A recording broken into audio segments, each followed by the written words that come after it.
4 দিনের টানা সংঘর্ষ, যুদ্ধবিমান, ক্ষেপণাস্ত্র আর বিস্ফোরক ভর্তি ড্রোনের বৃষ্টির পর হঠাৎই থেমে গেল ভারত পাকিস্তানের সর্বশেষ সংঘর্ষ। দুই পরমাণু শক্তিধর প্রতিবেশীর মধ্যে যুদ্ধের আশঙ্কা যখন তুঙ্গে, তখন একঝাঁক কূটনৈতিক ফোন কল আর গোপন বার্তালাপ মিলিয়ে এলো এক চমকপ্রদ যুদ্ধবিরতির ঘোষণা। ইসলামাবাদ ও নয়াদিল্লির বক্তব্যে কিছু ভিন্নতা থাকলেও উভয় পক্ষই বলছে শনিবার বিকেল থেকেই যুদ্ধবিরতির আলাপ গতি পায়। ভারতীয় সেনাবাহিনীর শীর্ষ কর্মকর্তা লেফটেন্যান্ট জেনারেল রাজীব ঘাই জানান, পাকিস্তানের সেনাবাহিনীর একজন শীর্ষ জেনারেল সরাসরি হটলাইনে যোগাযোগ করেন এবং শনিবার বিকেলে 3:35 দুই দেশের মধ্যে যুদ্ধবিরতির চুক্তি হয়। পরে এটি আরও বিস্তারিত আলোচনারও পরিকল্পনা রয়েছে বলে জানান তিনি। অন্যদিকে পাকিস্তানের সেনাবাহিনী বলছে তারা মধ্যস্থতাকারী দেশগুলোর মাধ্যমে ভারতকে বার্তা দেয়। যদিও তারা নির্দিষ্ট করে কোনো দেশের নাম বলেনি, তবে এক পাকিস্তানি কূটনৈতিক কর্মকর্তা সিএনএনকে জানান, যুক্তরাষ্ট্রই শনিবার সবচেয়ে বড় ভূমিকা রাখে। এই মধ্যস্থতার প্রক্রিয়ার সামনে আসেন মার্কিন প্রেসিডেন্ট ডোনাল্ড ট্রাম্প।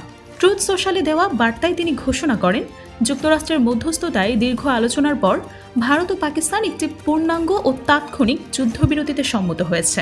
তিনি দুই দেশের নেতাদের বুদ্ধিমত্তা ও সংযম দেখানোর জন্য অভিনন্দনও জানিয়েছেন। পাকিস্তান প্রকাশ্যেই ট্রাম্প ও যুক্তরাষ্ট্রের ভূমিকাকে প্রশংসা করে। প্রধানমন্ত্রী শাহবাজ শরীফ বলেন, আঞ্চলিক শান্তির জন্য প্রেসিডেন্ট ট্রাম্পের নেতৃত্ব ও সক্রিয় ভূমিকার জন্য আমরা কৃতজ্ঞ। অন্যদিকে ভারতীয় পররাষ্ট্র মন্ত্রণালয়ের দাবি, যুদ্ধবিরতি হয়েছে দুই দেশের পারস্পরিক আলোচনা ও বোঝাপড়ার ভিত্তিতে। ভারতীয় সেনাবাহিনী দাবি করেছে তারা বুধবারই পাকিস্তানকে একটি অনির্দিষ্ট অনুরোধ জানায়, যা পাকিস্তান তীব্রভাবে প্রত্যাখ্যান করে এবং পাল্টা হামলার হুমকি দেয়। পাকিস্তানের সেনাবাহিনী বলেছে ভারতে 8 ও 9 মের হামলার পর তারা প্রতিশোধ নেয় এবং তারপরই যুদ্ধবিরতির জন্য আন্তর্জাতিক মাধ্যমে সাড়া দেয়। শনিবার ভোরে ভারত যখন একাধিক পাকিস্তানি বিমান ঘাঁটিতে হামলা চালায়, তখন পাকিস্তান ছিল কূটনৈতিক আলোচনায় সক্রিয়। তারপরই নতুন করে দুই দেশের মধ্যে চড়ে উত্তেজনা। এই উত্তেজনা ঠেকাতে তখনই সক্রিয় হয়ে ওঠে যুক্তরাষ্ট্র, চীন এবং সৌদি আরব। মার্কিন পররাষ্ট্রমন্ত্রী মার্কো রুবিও এবং ভাইস প্রেসিডেন্ট জেডি ভ্যান্স সরাসরি দুই দেশের রাজনৈতিক ও সামরিক নেতৃত্বের সঙ্গে যোগাযোগ করেন। সূত্র বলছে, ভ্যান্স ভারতের প্রধানমন্ত্রী মোদির উপর চাপ দেন যেন ওই যুদ্ধের অবসানের পথ খোঁজা হয়। মোদি শুনেছিলেন তার কথা, কিন্তু কোনো প্রতিশ্রুতি দেননি।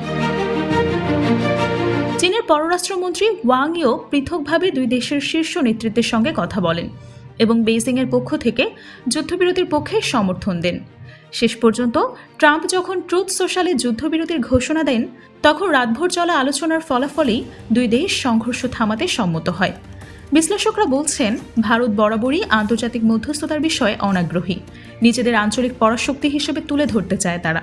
অন্যদিকে পাকিস্তান আন্তর্জাতিক সহযোগিতা ও মধ্যস্থতায় আগ্রহী, কারণ তারা বৈদেশিক সহায়তার উপর অনেকটাই নির্ভরশীল। যুদ্ধবিরতির ঘোষণা আসার পর থেকেই পরিস্থিতি অনেকটাই শান্ত, যদিও উভয় পক্ষই একে অপরের বিরুদ্ধে যুদ্ধ লঙ্ঘনের কিছু কিছু অভিযোগ তুলেছে। এই সমঝোতা আপাতত স্বস্তি এনে দিলেও উপমহাদেশের উত্তপ্ত রাজনীতির পটভূমিতে নতুন করে আবারও উত্তেজনা ফিরে আসবে কিনা, সেটাই এখন বড় প্রশ্ন।